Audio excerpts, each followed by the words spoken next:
शनि देव बहुत समय पहले की बात है। एक गांव में एक गरीब ब्राह्मण रहता था जिसका नाम धर्मदत्त था। वह बहुत धार्मिक और कर्मठ था, लेकिन जीवन में कई परेशानियों का सामना कर रहा था। उसके पास धन की कमी थी, परिवार में कष्ट थे और उसका स्वास्थ्य भी अच्छा नहीं था। वह लगातार भगवान की आराधना करता था, फिर भी उसे जीवन में कोई सुख नहीं मिल रहा था। धर्मदत्त की परेशानियों का कारण उसकी कुंडली में शनि की 7.5 थी। गांव के लोग उसे कहते थे कि शनि देव का प्रभाव उस पर है और इसीलिए उसे इतने कष्ट झेलने पड़ रहे हैं। कुछ लोगों ने उसे शनि देव की पूजा करने को कहा, लेकिन धर्मदत्त का दिल दुख से भर गया था। धर्मदत्त को विश्वास नहीं था कि शनि देव इतने क्रूर हो सकते हैं।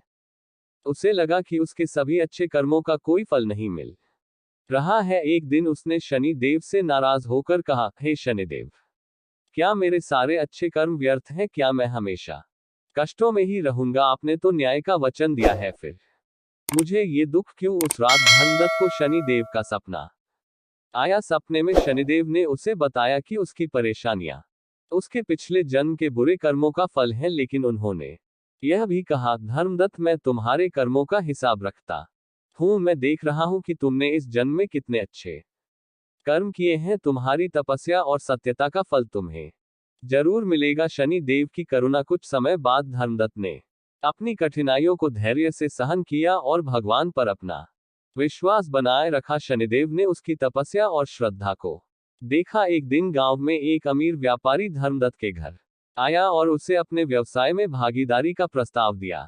धर्मदत्त की आर्थिक स्थिति सुधरने लगी। धीरे धीरे उसकी सभी समस्याएं खत्म हो गईं। धर्मदत्त ने अपने जीवन की परेशानियों से यह सीखा कि शनि देव न्यायप्रिय हैं और वे कभी किसी के साथ अन्याय नहीं करते। उन्होंने उसकी सच्ची निष्ठा और धैर्य का सम्मान किया और उसे उसका उचित फल दिया। धर्मदत्त ने शनि देव की महिमा को समझा और उन्होंने गांव के सभी लोगों को यह सिखाया कि शनि देव कठोर नहीं है, वे सिर्फ हमारे कर्मों के अनुसार फल देते हैं। जब व्यक्ति सच्चाई और ईमानदारी के साथ अपने कर्म करता है तो शनिदेव की कृपा उस पर अवश्य होती है। शनि देव सिर्फ कठोर न्यायाधीश नहीं है, वे करुणा और दया से भी भरपूर हैं। हमारे जीवन में आने वाली कठिनाइयां हमें सबक सिखाने और सही रास्ते पर ले जाने के लिए होती हैं। इसलिए हमेशा सच्चे कर्म करें और धैर्य रखें, क्योंकि शनिदेव का न्याय कभी भी अन्यायपूर्ण नहीं होता।